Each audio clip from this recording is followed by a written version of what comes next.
Step right up, dummies, and listen to the stupidest sports show on earth with Rodney Newpole and Tim Van Stratton. Well, hello there, dummies, and welcome to episode 10 of the stupidest sports show on earth. My name is Tim the Big Aristotle Van Stratton. Joining me is Brandon Aubrey's not fan, Rodney Newpole. Rodney. Yeah. Good morning to you. How are we? Hey, man, I'm good. I'm one of those that's on the fortunate side of actually getting a push last night in the NFL game. I know many people had Dallas minus 5.5. For some reason on DraftKings, 4 or 5 o'clock, it was able to come down to 5. FanDuel had it at 5.5. So I'm thanking my lucky stars to get my money back, but not a fan of Brandon Aubrey. The dude hadn't missed inside 40 yards ever, and then he botched that one last night. But real quick, Tim, let me put this on Mike McCarthy. This is on Mike McCarthy. Why in the hell did he rush the kicker onto the field when he had a timeout and actually kicked it with a few seconds left on the play clock? Like, what are we doing here? Mike McCarthy is such a bozo. He's such a bozo. Run the clock down, call your timeout, give your kicker the 40 seconds to relax, and then kick it. My goodness, Mike McCarthy, you're a bozo. I would hate to see your reaction if you were at 5.5 instead of 5 today. Yeah. I thought originally that you were at 5.5, and that was like the one saving grace I would have had is to just see you and the other Cowboys bettors take your fat L. If my team can't win, I don't want you to win either. But like a push is fine, but that had to sting. And honestly, not a great day for what are you talking about? The NFL's not rigged. Stop it. Because like of all of the kickers, and I know that you explained all the reasons and it all makes sense. And I'm not going to sit here and be like, everything's a giant conspiracy. I'm not that guy, but you know, the guy effortlessly makes 60-yard field goals. Yeah. A 50-yarder comes out. There's really no pressure either. And just right from the start, it's like, oh, yep, that's no good. He pushed it right. Yeah. Just the baddest looking kick that he has ever had in that moment. Al Michaels is alluding to it in the booth, saying this is a really big kick. We know why, because he's still of that old school thought where you can't actually talk about gambling outright. So he has to disguise it. But that was something. That honestly made me feel a little bit better today. Yeah. You tried to laugh. You tried to laugh at me. I did. Yeah. And I was like, okay. So I had to show my screenshot that I did in fact push. But the conspiracy. So let's talk that real quick. The conspiracy. Have you seen? And I'm going off the topic here. Have you seen the conspiracies that the hurricane in Florida is actually a conspiracy? Oh, I like where this Friday show is going. Yeah, so apparently it's developed by Democrats to wipe out the state of Florida because that's where the voters for the Republicans are going to be. That's true story. True story that conspiracy is actually going around. These people, all right. Anyways, same as missing a field goal. Like, this is dumb. This is stupid. And it's not a conspiracy. And hurricanes have been happening for years. Anyways, thoughts and prayers to those in Florida. What a start to the show. Just like that. We're off. Conspiracy talk. How about this? Okay. We have people watching the show right now. If you would like to engage with us, you can either tweet at us at Stupid Sports Show, minus the W on Twitter. You could also comment live on YouTube. How about this? We'll probably be doing a show here for another 55-ish minutes or so. I want people to share their dopiest conspiracy theory that they actually believe. Are you sure you want to do this? Yes, I do. Okay, not the dopiest one that you have heard of, because we've all heard of some insane ones, but like the silliest, because we are the stupidest sports show, right? And it could be sports, it could be non-sports. Like, there's a conspiracy theory that birds aren't real. Birds, just not real. They're robots planted by the government. But I want to hear the dopiest, stupidest conspiracy theory that you actually believe. All right. And I'll share mine. I'll share mine a little bit later on in the show because I have one for you. Gotcha. This could be interesting. This could be very interesting. Yeah. So feel free to comment those YouTube, Twitter throughout the show anytime, and we'll throw the best ones up on the screen. In the meantime, let's get back to Cowboys Giants. I was talking. I'm going to change your spelling here real quick. What happened? Reset. Are we doing recap or reset? Which one are we going to do here? Listen, buddy. I'm changing it. I'm changing it for you. Nobody's watching right now. There we go. I got it. No, quit pressing the button. I got it. There it is. I got it. It's a recap. You were up late last night for those New York Football Giants, and it was reset. I don't know. I thought maybe there was like a new term for like reset, but I think you meant recap, and there we go. And we were both pressing the button about a half dozen times each to get it on there. There we go. Let's recap the Cowboys Giants, shall we? I'm out of this, man. I feel like I just have to sit out for 2 minutes, let you carry. But no, I was gonna say that you and I were talking a little bit before the show, and like I'm not gonna sit here and say, oh, my 1-3 team got robbed, even though I don't think I've ever been more upset at officials in my life than just after that phantom face mask that they just got wrong. They just got the player wrong.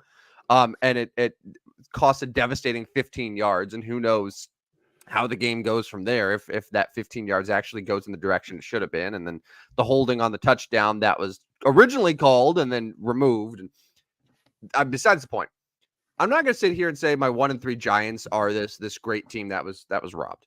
But watching that game, the Cowboys aren't very good.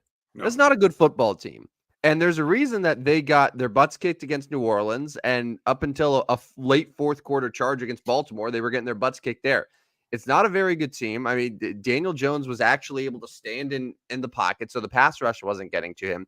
You mentioned that they had problems tackling all throughout the game. Malik Neighbors was able to go for $120, whatever he ended up with on 12 catches, and there were just it to me, the Cowboys did not look like this dominant Super Bowl contending team that a lot of people were kind of hoping that they were going to be.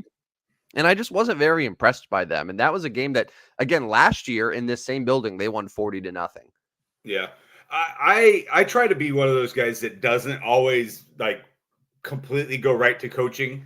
But to me, the Dallas Cowboys are very, very poorly coached. Mike McCarthy's doing a very poor job with the Cowboys. Very undisciplined, penalty after penalty. And again, like some of them were warranted. NFL refs, we can go on a whole nother topic about that. But even just like, they would make a play, but then get called for a penalty. They would, even like the excessive celebration, like, okay, that happens, or whatever the penalty on Lamb was, which was pretty weak. But just over and over, the inconsistent play and the lack of discipline that those guys had. And then the tackling was horrendous. And I had heard the game against New Orleans, like Dallas looked like they were weak and didn't want to tackle. And so I watched a little bit of that last night, and I didn't think they did a very good job of tackling last night either. Giants guys were kind of eluding them and getting away, getting the extra yards. A couple times Dallas had a chance to knock them back, prevent a third down, and they couldn't do it. They couldn't get them off the field. And that's, I mean, you're not going to argue with this one. That's one of the worst teams in the NFL. So when Dallas goes out and plays better teams, they could be in for it. But yeah, was not impressed at all with Dallas last night. I mean, in the end, they're 2-2 and right in the mix for the NFC. But yeah, not impressive. Does it feel like through, we're into our fourth week of the NFL, does it feel like we're seeing way more flags than normal? I feel like every single primetime game that I've watched, it is just flag after flag after flag. And I know, Dallas in particular was just incredibly undisciplined. They ended up 11 penalties for 89 yards. And that's not counting the penalties that, were on plays that the Giants ended up declining because they got a first down, whatever. So, it just feels like these games are being over officiated to a degree. And it's gotten to the point where every single time there's any sort of play for positive yardage, I'm waiting for the flag to get thrown. Maybe that was just from yesterday, but it's what it feels like now. And it just ruins the flow And, we're talking about, offenses are struggling a little bit through the first few weeks, where I really think that that's a part of it. It's because there's just no flow to the game right now. Yeah, some of these illegal shifts and things like that. Yeah. It's like, really, holding has always been something that I feel like you could call all the time. You probably could call NFL holding every single possession because it feels like they all have a grip where they're not supposed to or whatever. But like some of the illegal shifts and stuff like that, like come on, guys. Like some of these rules are just silly. How they have to look at every, I guess the illegal man downfield. I wish I would like to change that a little bit further down the field, to be quite honest with you. Because what is it, like a yard or two? Like they're just trying to block for the most part. They're just trying to prevent another big, strong man to get through to their quarterback. If we want to protect the quarterback, I think we need to relook at some of these rules and get the passing game going. Now, okay, passing last night, Daniel Jones was effective passing, but like 3 yards, 4 yards, right, 5 yards, 2 yards. Like he could not pass the ball down the field, and that's not fun for anybody to watch. Right. Yeah, and that brings me to the next point. Talking about like individual players, I think both teams have bona fide wide receiver ones. CeeDee Lamb looks really good. Malik Neighbors, we were doing our overreactions on Tuesday. Malik Neighbors already a top 5 receiver. You're probably right because there's a lot of really good wide receivers right now. That said, 12 catches, 115 yards. He's up to 35 catches now in his first 4 games. You can see that he's already getting the treatment of a star receiver early on in his career, and I think he's going to be really good. But yeah, what you were saying about Daniel Jones, efficiency was there. He had a pocket. He was actually doing a good job. His first read isn't there. Okay, I'm going to go to second read, third read. He was doing all of that well, but where he falls short and where he consistently falls short is passing. Is throwing the ball down the field because the arm strength, whether it's attributed to his neck injuries, I don't know. But it seems like everything is either underthrown or, and I've seen this too through their first 2 or 3 games, where he'll go for a deep ball and he'll overshoot it by about 10 yards. Like there is no accuracy at all on anything down the field. Even the play early on where Malik Neighbors was wide open, he didn't catch him in stride. Neighbors had to stop. He had to turn his body a little bit. There's just no accuracy there for those throws. And that is ultimately going to be the downfall. And it's what's going to limit that offense moving forward. Like there's only so much that they can do when their quarterback isn't a threat to do anything once the ball travels in the air beyond 10, 15 yards. Yeah, that play to Neighbors to start the game or early in the game, like that's a huge play because if he does catch him in stride, that's 6 points, and now we're looking at a 6-0 start, 7-0 start. Whereas, okay, we dodged the bullet, we got him off the field for only a field goal, 5 field goals in the game, and yeah, just little things like that, big difference, big deal, and a touchdown last night could have made a big difference for the Giants to obviously win the game, but Daniel Jones is not him, as the kids would say. No, it's what's going to ultimately limit the offense, sadly, and that's just how it is. But do you have any more thoughts on the game yesterday? Any more final things besides Brandon Aubrey costing you hundreds of dollars? I mean, the running back situation, both sides is a struggle. Now, the Giants had been running the football better, but last night was atrocious. Could not, and then just did not. They just quit trying. They just simply quit trying. And on Dallas's side, like I don't see a quick solution. Now I know Dowdle had the touchdown last night. He's okay. I mean, what is he? He's probably a bottom 10 starting running back in the league, though. Like he's. And then, Zeke comes in there and gets a few, whatever. But Zeke's not the guy anymore. So both teams have big, big concerns at running backs. But you said it. Both have an elite number one. And I'm going to go back to your Neighbor's point real quick. Like, I don't know if I'm right or wrong on the top 5. But this is one of those where neither one of us can be like, yeah, you're wrong. Yeah, you're wrong. Because I'm like, okay, he's a fringe top 5 guy. If he's not top 5, he's a fringe top 5 guy. And you on the other side is like, okay, 5 might be a little over exaggerated, but he's a fringe top 5 guy. Yeah. So, I mean, he's good. He's good. Don't get me wrong. I was very impressed, and they just continued to throw the ball to him. I think you mentioned the Cooper Kupp treatment. That's what he's getting. He's going to get the ball early and often for the Giants. Yeah, I mean, you can tell that their goal is to get that guy over 10 receptions every single game, and whether it's short, whether it's line of scrimmage, and he'll make a play. He came through a couple times for them. He had that big fourth down. It's funny, the one fourth down play that ultimately knocked Neighbors out of the game. I think he looked like he had been sort of fighting through an injury at points during the second half, and then that final incompletion that really was the dagger for the Giants, where he was on the ground and ultimately was ruled out for the game. Why did no one mention that Daniel Jones looked like he was about 3 yards ahead of the line of scrimmage when he threw it? I thought so too. I thought so too. Like, did I miss something? Because everyone's like, oh, Neighbors dropped it. Oh, so close. But there was no flag. There was no mention. But like, I'm looking at where the line of scrimmage is, where Jones threw it. I was like, oh, he threw it like 3 yards ahead, but no one mentioned anything. Like, am I crazy? I thought that live too, but then obviously I just kind of let it, because I'll be on the betting side of it. I'm like, no, you cannot complete this pass. And I thought, okay, Dallas is going to kick a field goal here, and this is going to be great shape for me. But yeah, I thought so too live. I didn't go back and look at a replay. I probably will today to really see that one. But yeah, I felt like he ran at least 5 yards. I know he ran backwards a little bit and swung around to the left, but yeah, I agree with you. I think he was several yards past it. It was just I feel like I'm taking crazy pills right now. No, it's not, because as soon as I saw that, I was like, okay, yeah, it's done. It didn't happen. But then I was like, oh, did he make the catch? Oh, and then it's like, does it matter? No. It was way ahead of it. There was the one play all night they didn't throw a flag on. It's unbelievable. But anyway, so that was sadly you've removed your title of being the primetime NFL expert. Now you're just upset at Brandon Aubrey. But let's discuss some other NFL games for week 4. Looking at this slate here, I gotta say, like, this is going to be a really difficult weekend, at least from a gambling side. And we're going to do our best bets for betting here at a little bit.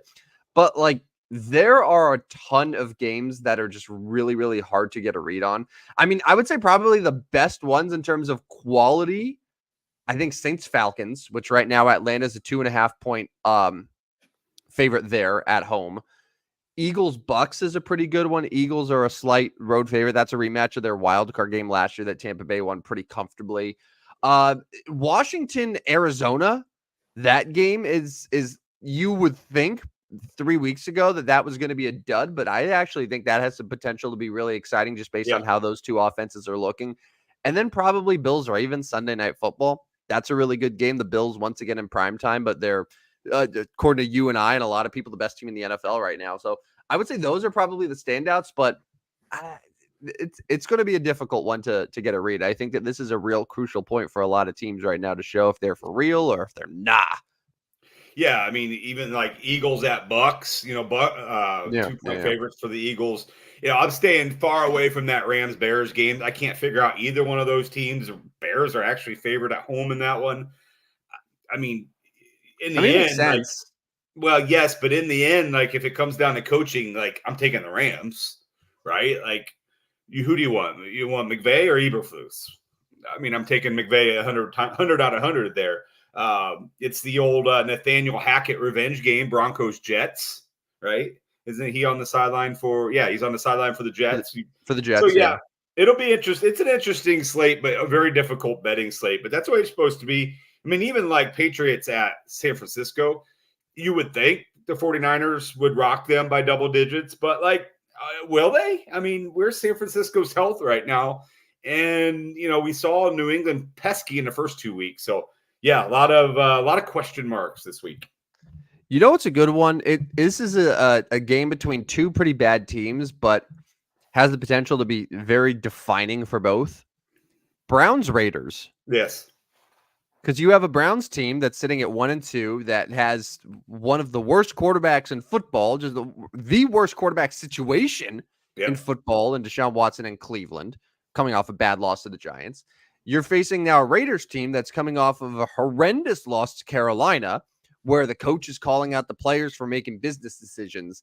This is one of those games where whoever loses is probably looking like, okay, we're gonna have to really change some things here, and it it's a game that ultimately won't mean much, I think, in the grand scheme of the season, because as of right now, I don't see either of those teams going to the playoffs. But for week 4, it's probably a game where, like, to save somebody's job, like, you got to win that game. Yeah, in Vegas, the late afternoon slate, 4 games during that afternoon slate. Like you probably mentioned, the Commanders Cardinals is probably the best game during that slate because, like, do Yeah. we want to see Chiefs Chargers? I don't know. I mean, the Chargers are fairly banged up.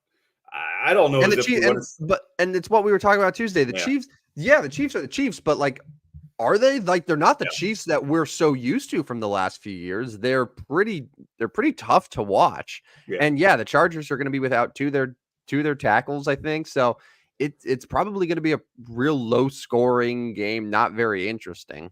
Yeah, run the football, blah blah blah. Yeah. So, Blah. but yeah, back to Cleveland Raiders. I mean, Antonio Pierce isn't going to lose his job yet.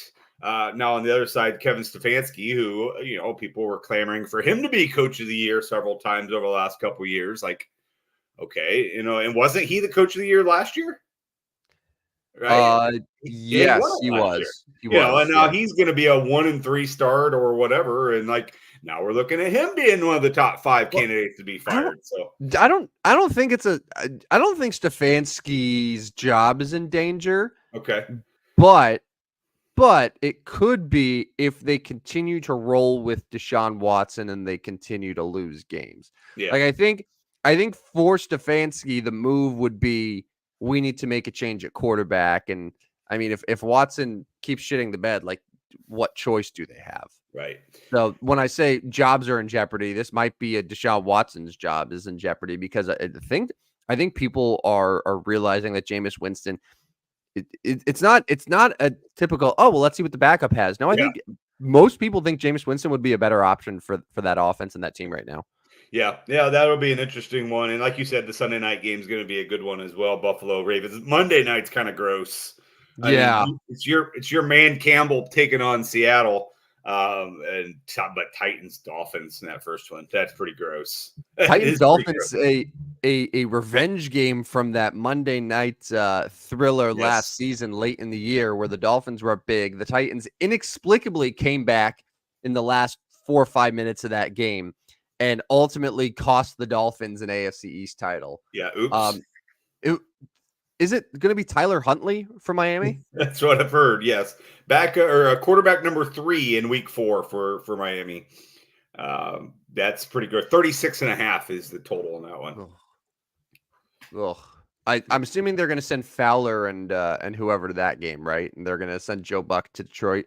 I would assume. Yeah, you'll see. Yeah, Buck for a Seattle Detroit game, which two teams are off to pretty good starts. No, Seattle's 3-0. Seattle's 3-0. They were number 4 in your rankings. They were number 4 in my rankings. You're correct. So if Detroit beats them, do they move up to the top 5 in your Newple notes? Oh yeah. Detroit's right there. Oh yeah, though they will. And maybe they will. Maybe I'll have that in my best bets for betting. You never know. We'll get to that very soon.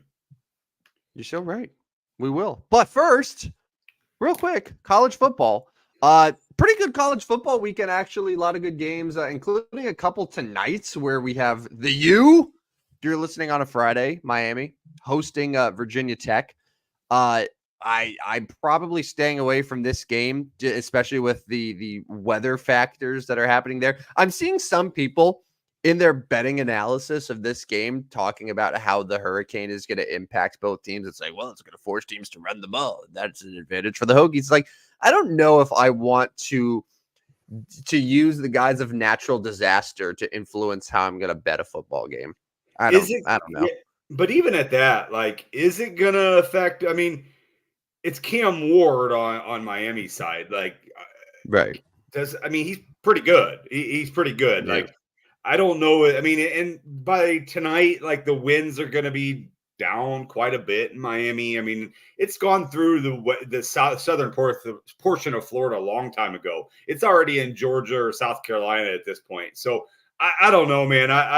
I'm not worried about the weather there, and obviously not poking fun at weather and all that, because it is a very serious storm, very serious topic. But I'll probably stay away as well. I'll have to consult our Virginia Tech expert this afternoon and see what he thinks. Shout out to Aaron Ferguson. But Miami minus 18 seems like a lot of points in a prime time ACC battle. But Miami's really good too, so probably stay away from it. It was the same. It was the same sort of rationale last week where they played USF, where it was 17.5 points. Yeah. Miami was on the road that time and said it's a lot of points, and then they won by 35. Yeah. So if I had to bet the game, I'm taking Miami at home, but I'm a little gun shy with 18 points at home. So right now I'm staying away from it. If I can dive into it a little bit later, then maybe I'll take a side. But right now I'm staying away. All right, so Saturday, obviously the number one game that everyone's looking forward to is Georgia-Alabama. Last I checked, so Georgia, I'm assuming, is the favorite there, but probably no more by a point or two. Yeah, as far as I see right now, it's Georgia -1 on the road. And again, Tuscaloosa's a lot of these games are going to get some weather down there, but I don't think it's going to affect. It is going to affect both teams, but I don't think either one's going to matter. They both have done this before. They're both talented teams. So, if I'm going to take a look real quick at the latest on DraftKings, but I believe it's still one point, which I don't know. Like, I'm probably going with the home team. I'm not going to put this in my best bet for betting, but I'm probably taking the home team here. Neither team has looked insanely dominant. I know Georgia kind of squeaked away. What was that, last week? Yeah. Yeah, it wasn't as much of a blowout as people thought here. So, when was it? It was against Kentucky, right? Yeah, which was kind of a low scoring, surprising game there. And I mean, Kentucky is probably a little bit better than people expected, but last year's or 2 years ago, Georgia is winning that game by 55 points. Yeah. So, current line right now, Alabama +1 at home, 49.5 is the total. I mean, if it's right at kickoff time and it's still 1, I'm going to take Alabama +1. I'll take the dog.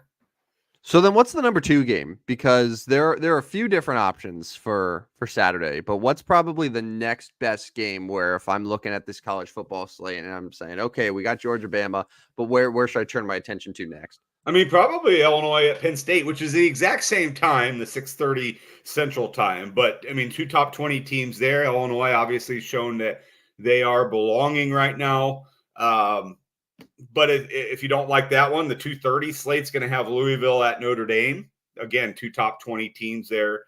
Louisville's unbeaten on the season. And then the morning slate, you could do Oklahoma State, Kansas. So you really got one in each time slot. You got Oklahoma State, Kansas State. You've got Notre Dame, Louisville, and then you take your choice between the CBS game of Georgia, Alabama, and I believe the Illinois Penn State game is going to be NBC. So you've got plenty of choices. You could watch football 12 hours tomorrow and get some really good action. You know what also is in that 6:30 Central slate, something around there that could be interesting? So LSU hosting South Alabama. And South Alabama has had one of the best offenses in college football this year through 4 weeks. It's a 20.5 point spread. I wouldn't be surprised at all if South Alabama makes it a little bit closer than people expect. I haven't been overly impressed with LSU so far this year. And get it at 65.5 is the total. Get a complete shootout. We're going to see another James Madison type day where somebody scores 70 points. But you're right on South Alabama. But so South Alabama's numbers are a little skewed. They scored 87 against Northwestern State. 87 points. Duke, North Carolina, not elite teams, but you get Duke, North Carolina getting together. That's a good game. And then actually tomorrow night, when they play each other in football, or is it just basketball? I mean, I think they still have that rivalry in football. It's just not as nationally known. But actually tomorrow night, Arizona at Utah, a good game. Yeah. And I mean, it's still Oregon, UCLA. I mean, Oregon's like 100-point favorite. But at UCLA, if UCLA has any type of pulse, any type of want to be okay this year, maybe they can compete with Oregon. I doubt it. But that's a late game. So, I mean, I mentioned you have all the different times. You got 4 different time slots. you could watch 15 hours of football tomorrow and be really, really full of activity. I'm planning on it. That's your Saturday, baby. And then back at it on Sunday for 12 more hours of NFL. Let's go. Let's go. How do wives put up with this? Yeah. How do they do this? Yeah, I've got a few responsibilities tomorrow, but Sunday will be back to the NFL grind for me. Yeah. But I'm like, oh well, look, I kind of have to keep an eye on it. It helps my writing. It helps with the show, all that.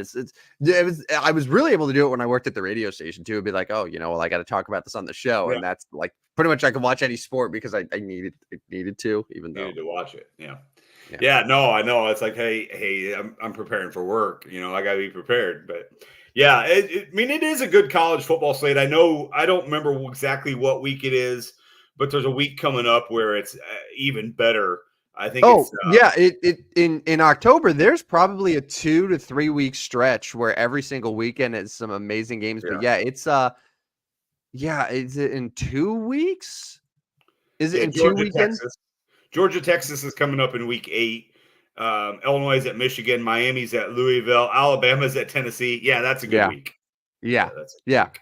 I think that's the weekend where people have it circled on their calendars where it's like, this is going to be that. See, that's the day where if you have responsibilities that you need to do that weekend, you find a way maybe to move them to Sunday. You sacrifice your NFL football so then you can enjoy Saturday college. But again, for work reasons.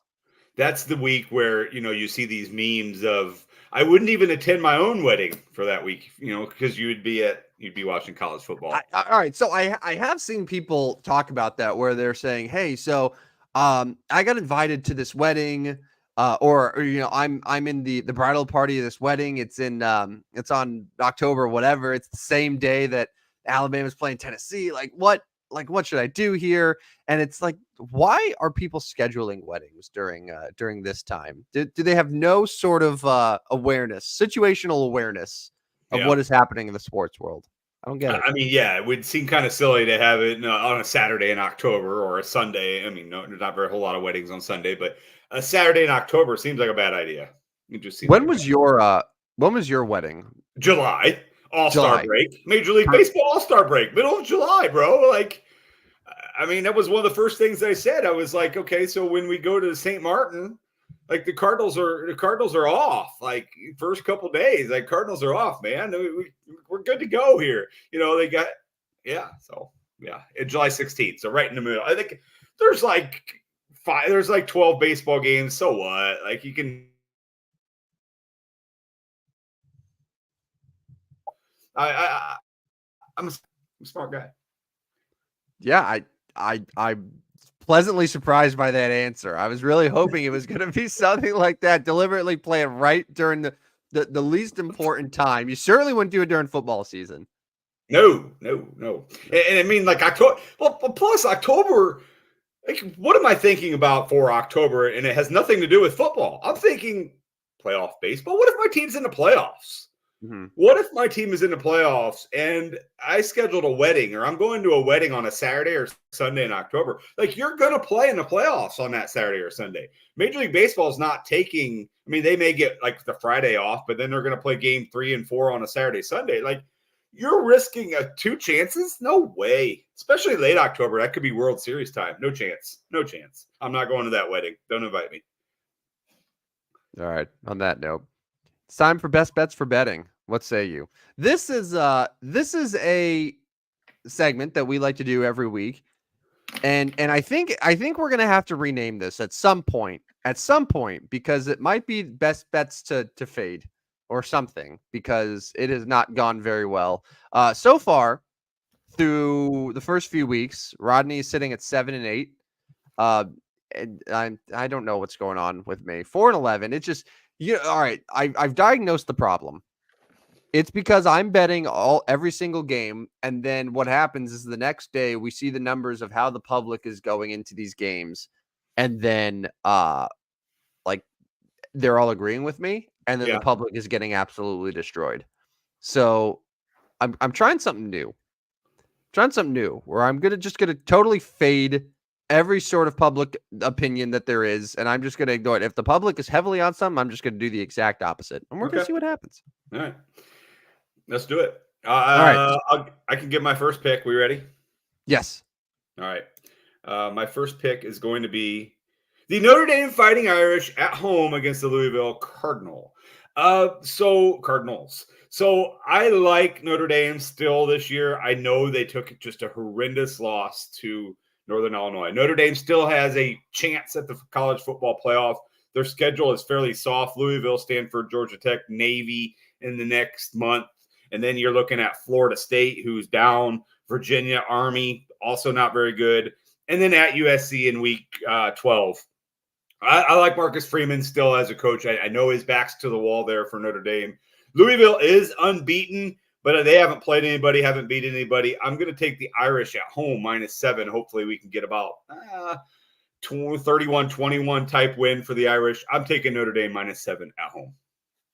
All right. My best bet, staying in college. We're going with Nebraska. They're a 10-point favorite at Purdue. Nebraska, coming off a disappointing loss. They lost to Illinois. They've beaten Colorado. So, people were talking about earlier in the year Nebraska football being back, right? With their Patrick Mahomes wannabe quarterback. 10 points on the road is never a great spot to be in. That said, people were talking about Purdue being one of the worst teams in college football. Sure. Yes. And this just feels like it should be way more for a team that was just ranked not too long ago. So I'm going to take Nebraska here on the points at Purdue, and I'm expecting Purdue to just lay another egg and for Nebraska to bounce back with a big double-digit win. So give me the Huskers. Yeah, I'm with you there. I think Purdue's terrible. I think they're absolutely terrible, and I'm with you. All right, my number 2 is going to be oh my goodness gracious. You love Illinois. You love the Diamond Dudes. +18 at Penn State. 2 top 20 teams, and you got double digits here. You got 18 points. Illinois has shown. Altmaier has been really good at quarterback. They have the run game that can compete here. It's going to be the whiteout in Happy Valley. Do I think the Illini win straight up on the road? Yeah, probably not. But I do think Illinois can compete in this game. Although Penn State has been playing angry. They beat Kent State last week 56-0. That was after they had flirted with danger against Bowling Green. But I think Illinois can come in under 18. I'm going to take the Illini +18 on the road at that 6:30 tomorrow night game.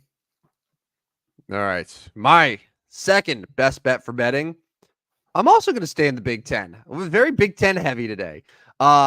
Michigan is a 10-point favorite. Another one. This time, though, they're at home against Minnesota. Listen, row the boat. I just don't think that they're very good. I don't think PJ Fleck and that club are very good. Michigan had a nice home win against USC, a game that we both thought USC would win and cover. Michigan beat them outright despite throwing for like 4 yards the entire game. I know it wasn't that few, but I think Michigan is just a much better football team, and they'll just be able to exact their will on the ground. The defense will look sharp. So give me the Wolverines. 10-point favorite at home. I'm okay with it. My number 3, I'm moving to the professional ranks. I'm going against my Buffalo Bills. I'm going against my Buffalo Bills here. I got them as the top team in the NFL, but I realize top teams in the NFL do lose.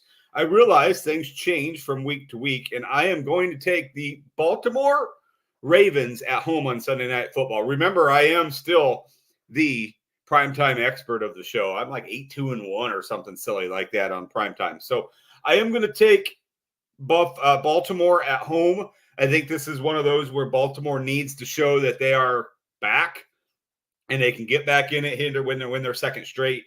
Finally, Josh Allen throws a turnover in this one, and Baltimore intercepts him. Finally, we start seeing a little erratic, more than usual from Josh Allen in this one. I'm going to take Baltimore -2.5 at home, and the Ravens show who still is the team, one of the teams to beat in the AFC. They're not the team to beat because that's Kansas City, but Baltimore puts themselves back in the category as a team to beat in the AFC. I'll take the Ravens -2.5. It's wild that Josh Allen had a significant turnover problem early on in his career, and now is just going multiple games without turning the ball over. Yeah. It almost makes you think, man, if this guy didn't have all of those picks early on, like the Bills might have a Super Bowl by now. Yeah. Like Yeah. he's that good, and that was sort of the one glaring flaw was the turnovers. If he doesn't do that, the Bills should be Super Bowl favorites. I agree. All right, my number 3 best bet for betting: Packers Vikings. This is probably right up. It's right up there to me with the Ravens Bills is one of the best overall games that we're going to have on Sunday. This is an early one. It is an undefeated Vikings team that is now going on the road to face Malik Willis, I'm still assuming, and the Packers. Now, Malik Willis is no Jordan Love, but the Packers are 2-0 and have had impressive wins against the Colts and the Titans with Malik Willis. This comes down to a couple things for me. Number one, Sam Darnold's a little banged up for Minnesota, and I think that's going to make a very significant difference. The Green Bay's defense has looked really, really sharp this year, and this is definitely going to be the toughest test that Minnesota has faced so far through their first few weeks of the season. Second, and this goes back to my strategy of I'm totally going to fade the public. 71%, I'm looking at DraftKings Sportsbook betting splits, Rodney. 71% of the bets are on Minnesota +3 to cover this game. I don't want it. I don't want it. So give me the Packers. I think the Packers roll, they cover, and they hand Minnesota their first loss of the season. So have you seen there's been some back and forth between Justin Jefferson and Jair Alexander? That should be an interesting matchup. Justin Jefferson says, Alexander just likes to say stuff to get in someone's head. He said, I'm not really tripping on that. I'm just going to get my gritty in his end zone.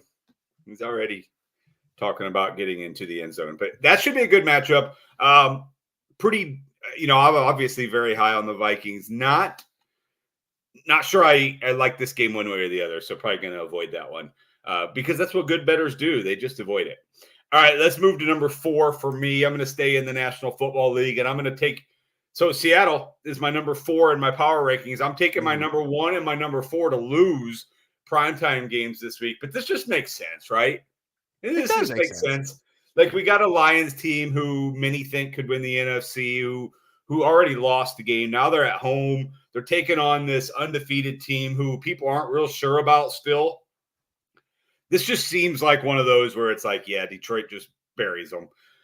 Seattle maybe turns it over early, and Detroit gets ahead, stays ahead, and runs away with it. I'm going to take Detroit -3.5 in this one.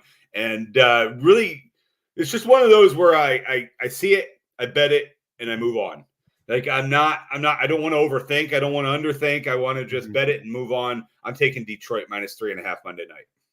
I should have mentioned. So the public is against you for the Buffalo game. They're very high on the Bills, so you're going against there. But lots of the public and the money overall is on Detroit to cover that game. So you're just hoping that it's just don't overthink it. Despite what the records say, Detroit's a better team. I would agree with you. And my lean would probably be the same way as yours with Detroit here. But that's just currently how things are lining up. Yeah. My final best bet for betting is a game that I said it might be one of the best of the week 4 slate. Commanders Cardinals. Arizona at home is a 3.5-point favorite. So I don't know about you, but like the Cardinals to me are one of those teams that feels like whenever they have that late afternoon home game, just wild shit happens. Yeah. Like it's something completely unexpected. No matter how good or bad the team is, that just seems like an unpredictable spot to be. And right now, a lot of people are high on Washington based on their performance on Monday nights against the Bengals. But keep in mind, now they still are on the road here. They have an extra or a day less of rest than Arizona does. The Cardinals have looked pretty strong on offense, and they've really held their own through a pretty tough schedule so far. Just over half of the total percentage of bets are on Washington in this game, but 71% of the money is going toward Arizona. So Arizona at home against a rookie quarterback. I know Daniels look great, but I think that Washington maybe comes down to earth a little bit here. Kyler Murray and Marvin Harrison continue to build their strong connection. So I'm going to take Arizona 3.5 against the spread. Yeah, no, I think your logic is right on there, and I mean, it won't Washington, help, right? yeah, Like my logic has been great through 4 weeks of doing this, but it hasn't helped me. no, 4 and you 11, are dude. 4 and 4 and 11. 11. Yeah, no, it's bad. It's real bad. That's what I'm saying. Like I can sit here and say, do this, do that, but like it sounds good on Fridays, and then on Sunday I have to sit there and stew in my own poverty. Like, Yeah, so it should be an interesting week. Every time we're done with this, I'm like, I like my 4 bets, and then yeah, I do too. I'm like, this yeah, is the week. I feel great, but it's like, who am I kidding, man? yeah.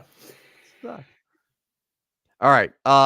I'm gonna get off football real quick. I don't want to spend too much time on baseball because it's both kind of dead to us, just based on our teams. By the way, how Angels baseball is it Yeah. that they have 3 games against the worst team in baseball history? All they need to do is beat them one time to give them their record 121st loss, and instead they get swept. Swept. First sweep of the season for White Sox, right? First 3 No, games. second. I know. I thought it would be the first 2. They apparently, and this is true, they swept the Tampa Bay Rays in Chicago back in April. It was April 24th, 25th, 26th. Nice 3-game sweep of the Rays. Nice job, Rays. But this was the second 3-game sweep that the White Sox have had. Meanwhile, they've been swept in 3-game series like 17 or 18 times. Yeah, so bad.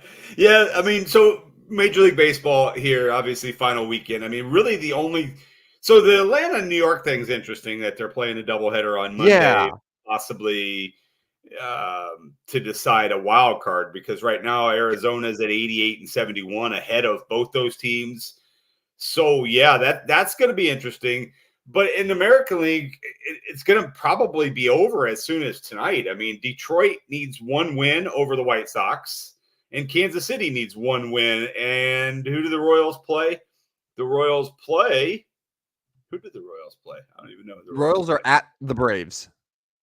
Oh, well, okay. So yeah, there's potential there that Minnesota, because their tragic numbers down to 1, so they're likely going to get eliminated. So Minnesota has to sweep Baltimore at home. And they also need, I think, one of Kansas City or Detroit to get swept. Yeah. Detroit's not going to get swept by the White Sox. So you need the Braves to win all 3 of those games, and then you need to beat Baltimore all 3 of those games. Yeah, it's not going to happen. And the biggest one is Cardinals-Cubs are tied. They are tied. They are tied going into the last weekend. Cubs hosting Cincinnati for a 3-game series. St. Louis is on the road in San Francisco. Miles Mikolas making his last start tonight for the Cardinals. And then it is Andre Palante tomorrow. Sunday we get McGreevy. This is where I wish I had a mute button for you, and I could just mute you for that. Cardinals Cubs tied. Amazing. It's gross. But no, I'm glad you brought up that Mets Braves thing. How am I like making this too simplified here? But they knew that this bad weather was coming, that this hurricane was on the way. They were able to tell, okay, this is going to impact this critically important series. Why can't we move that series up? They were both off Monday. So why didn't they start the series Monday? They play on Tuesday. Then they have an early, getaway game on Wednesday, wrap up that series, and then you're done with it. I got nothing. Because that would take some forethought and some planning, and it just didn't get done by Major League Baseball. So now we're looking at playing a potential doubleheader on Monday before the playoffs start Tuesday. Cool. Right. It's not bad for baseball fans, obviously. Like, okay, we get an extra day, we get some excitement. But yeah, you can't think the Braves or Mets love the thought of that. But so what happens if one of them gets swept? Like, okay, Atlanta sweeps Kansas the City. Twins and the Mets get swept, like it's over, right? Yeah, because if there's a one or vice versa, maybe the Mets sweep and the Braves get swept because it's a 1-game difference right now. So there is a potential that game could not matter, but not likely. Not likely. Mets are at the Brewers. I don't think the Brewers are in a position to get one of the top 2 seeds in the NL. They're 3 back of Philadelphia right now. Yeah, they would have Maybe. to win So, them I all mean, and Philly lose, and I don't even know what the tiebreaker situation looks like there.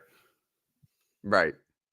Yeah, so it doesn't feel likely there, but it was a very preventable position that MLB had, and they decided, hey, let's not worry about it until the middle of the series and then do this, and we're going to put the teams on short rest and travel. And from a baseball fan perspective, it could be fun to have that come down to Monday, but then again, it's also like right in the middle of the day on a Monday because it's a true doubleheader. They need to get it done early. So like the first game for us, Rodney, is going to start at like 11 or 12 p.m. Like it's not.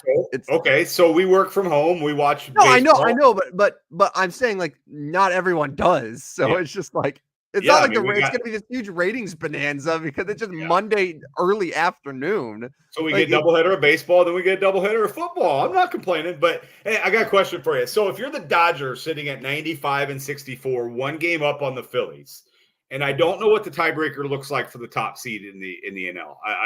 I'm sure I could find it real quick, but I don't know that. But so looking at number 4 in the NL is the San Diego Padres. If you're the Dodgers, are you willing to lose that number 1 spot, fall to 2 to avoid the Padres and then potentially play the Padres in the NLCS, or have to go to Philadelphia in the NLCS, obviously? But what I'm saying is, if you're the Dodgers, are you okay giving up that 1 spot to avoid San Diego, or are you saying bring them on? I mean, I don't know as if you want to play San Diego in that first round series. I understand what you're saying. And yeah, I would say San Diego is probably the team there that they would not want to play the most. Now, that said, it feels like bad baseball juju to purposely lose to avoid an opponent. Sure. I think the alternate is they have home field advantage throughout the playoffs. Yeah. They're playing good baseball into the playoffs. Like, I think this has been the Dodgers' problem for the last few years, and why by the time the playoffs roll around, it seems like they're not there, and why they fall short. The Dodgers are very, very used to having this division wrapped up probably by September 1st. Yeah. So they're playing a few weeks of pretty meaningless, low-stakes baseball games. And then by the time they have to play high-stakes games, they're not ready for it. Mookie Betts and Freddie Freeman go a combined 1 for 17. Their season is over. No. So this season has worked out really well in the fact that both San Diego and Arizona, to an extent, have put the pressure on them throughout the year. And the Dodgers had to go all the way up until the 4th to last day of the regular season before they clinched that division. At this point, I think it really benefits them to continue to play really good baseball, to say, hey, let's keep winning. Let's do what we can to get that 1 seed, get that bye, and then whoever we play, because we know that we've been playing good baseball. We've known that we can withstand that pressure, and then they go from there. So I understand what you're saying to that extent, but I think the Dodgers ultimately would do themselves a lot more harm than good if they decided, hey, let's take the foot off the gas pedal. Let's give Philadelphia the 1 seed just so we can avoid a team that we just had to play last week and we beat them in a playoff series. Now, Freddie did roll his ankle last night, so keep the status on that. I would assume, some days off will help him. He could take the weekend off, and then they won't play right away. The Dodgers are at the Rockies. The Phillies are at the Nationals. So no real advantage there. Both teams are pretty putrid. American League, Seattle, not going to make it. I know I talked months ago about them winning the AL West. That didn't happen. Said it was over. Didn't happen. They were 11 games. Said it was up. over. They were 11 games up. Now the poor Texas Rangers will not be back-to-back champions. Too bad. So sad. Yeah. Can I throw one? Suddenly the AL Central is good. Yeah. Even though, would it surprise you if any of those 4 teams right now were under 500 next season? I would not surprise me, and it would not surprise me if, well, my guess is none of those teams will advance in the. I mean, so I guess I shouldn't say it this way. So they won't play each other, I guess, because somebody's going to get Baltimore, and the other one's going to get Houston. Yes. So the 6 seed will get Houston. The 5 seed will get. Oh no, they will. The 5 seed will get Baltimore. So yes, I will take all American League Central teams to lose their first round playoff game, and that includes Cleveland, who is the 2 seed, possible 1 seed, 1 game out, to lose their first round series as well. I will take no American League Central teams in the ALCS. Do you know what? Speaking of Cleveland, I just wanted to bring this up real quick, and then we're going to wrap up with the Barry Bonds stat. I'm not saying that Jose Ramirez should be the MVP, but it's wild to me that Jose Ramirez is 2 home runs shy of a 40-40 season, which he would be the 7th player ever to have a 40-40 season, and the 2nd this season, mind you. He is 2nd in RBI behind Aaron Judge. He's 2nd in steals. And he's the star player for a team that right now is in contention to have the best record in the American League. And there is no way that he will finish higher than 4th in MVP voting. Because Judge, Witt, Bobby Witt, and Juan Soto. Yeah. And, I mean, for a while there, Baltimore had a candidate or two. Gunnar, yeah. Yeah. I mean, that's the market of Cleveland, right? I mean, the Cleveland market, Cleveland baseball market, we just don't hear much of them. Yes, if this was New York, LA, even a San Francisco, San Diego, yes, he would be getting that credit and we would hear it. But we just don't hear from Cleveland. I mean, we don't hear from Cleveland. But yeah, I guess I didn't realize that Jose Ramirez had 40 stolen bases. That's what I'm saying, right? 38 homers, 40 steals. He could hit 2 homers in his final 3 games and get to 40-40. Yeah. I did not know he had the 40 stolen bases. That's impressive. Very good season. And all those guys. I mean, yes, he's not going to finish top 3, but you can't look at the AL and be like, yeah, why is Bobby Witt 2nd MVP? I mean, right. No, that's what I'm saying. I'm not sitting here and being like, how is Jose Ramirez not beating those guys? I know he's not. I'm just saying it speaks to the level of strength at the top. Yeah. So where Jose Ramirez will not finish any higher than 4th, even if he does have a 40-40 season and has this great year for a Cleveland team that is right there with the Yankees as the top record in the American League. Like, that's just insane to me. Yeah, Bobby Witt's going to finish over 330. Judge is potentially going to hit 60 home runs. Yeah, it's been crazy. And all those guys are going to make it into playoffs. And Witt's going to be in the playoffs. So yeah, we're going to see plenty of star power in the playoffs. And then they're all going to lose because Houston's just going to go to the World Series again, and we're all going to hate it. Yeah, Houston and the Phillies again. I mean, it could be, right? Yeah. Like that's probably I maybe I'm just speaking because I don't like the Astros, but like Houston's the team that of all of the American League playoff teams, that's who we least want to see in the World Series again, right? Like even the Yankees, I think people would rather see Judge and Soto in the World Series than seeing the Astros again. And like at no point this year have we looked at the Astros and said, man, that's a championship team. Yeah, no, I'm with you. I do not want to see the Astros. I mean, but yes, I would give you reasons why I could like to see the other teams. You're right on the Yankees. I mean, just the fact of Baltimore not being there for quite a while, a lot of young stars. You could get Jackson Holiday in there. Bobby Witt, obviously, for Kansas City, a good story there, why they could go. I don't love to see Cleveland just because, but it is. Jose Ramirez would be there. So 40-40. Yeah, Houston would be at the bottom of my rankings to make it. Yes. Yeah. All right. You want to wrap things up with the Barry Bonds stat? Yeah, I can do that. So this is our 10th show and our 10th stat. So I'm starting to, I mean, there's plenty more out there, but I'm starting to kind of get confused at what we've done, what we haven't done. But anyway, so the number is 375. And what that means is, so I'll just read this. What Bond slugging percentage would be if all 170, excuse me, I'm just speaking all over. 762 of his career home runs were just transformed into just singles. Okay. This, of course, would be the step back from 607 slugging percentage that he has now.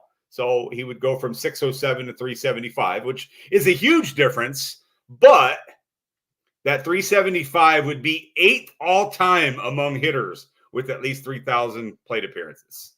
375 slugging percentage. Okay. Yeah. So, I mean, basically the dude slugs and his numbers are insane.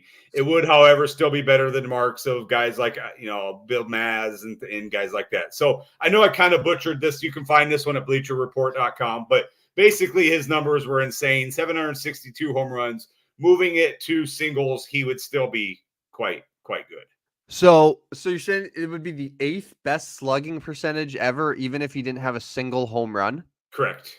With 3,000 plate appearances. Oh, with 3,000 plate appearances. Okay, so right. So it's a testament then to all of the doubles and triples, like all the extra base hits that weren't home runs that he was still hitting when he was actually like hitting in the gaps and all that, like early days with the speed.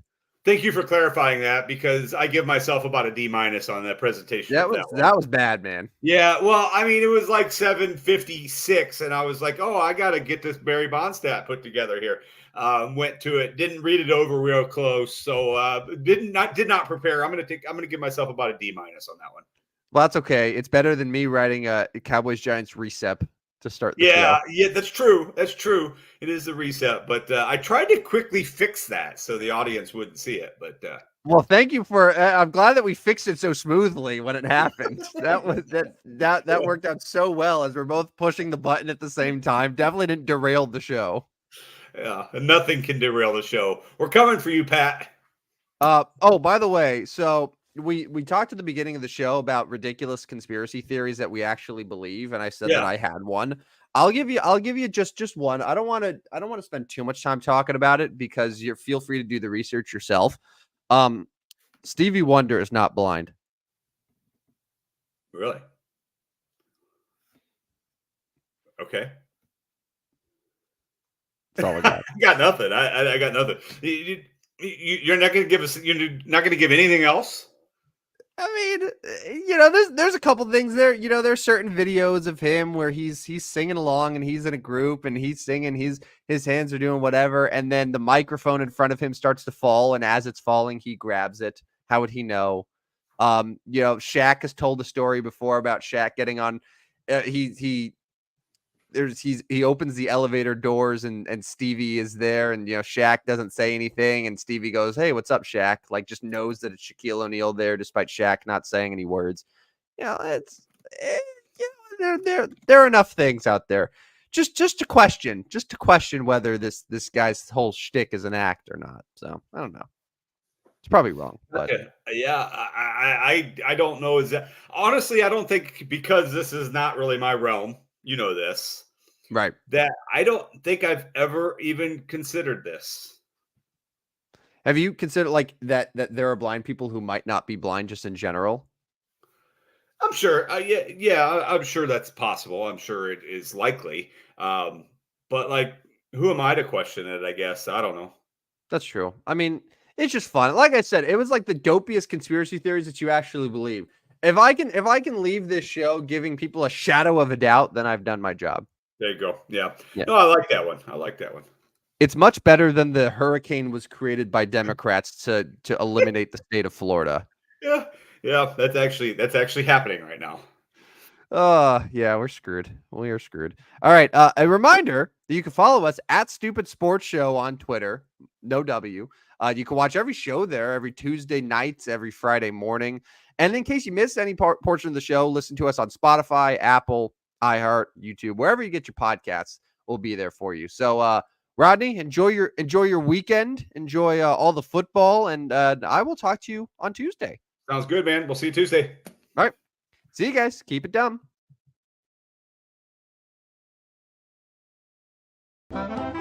Step right up, dummies, and listen to the stupidest sports show on earth with Rodney Newpol and Tim Van Stratton. Yeah.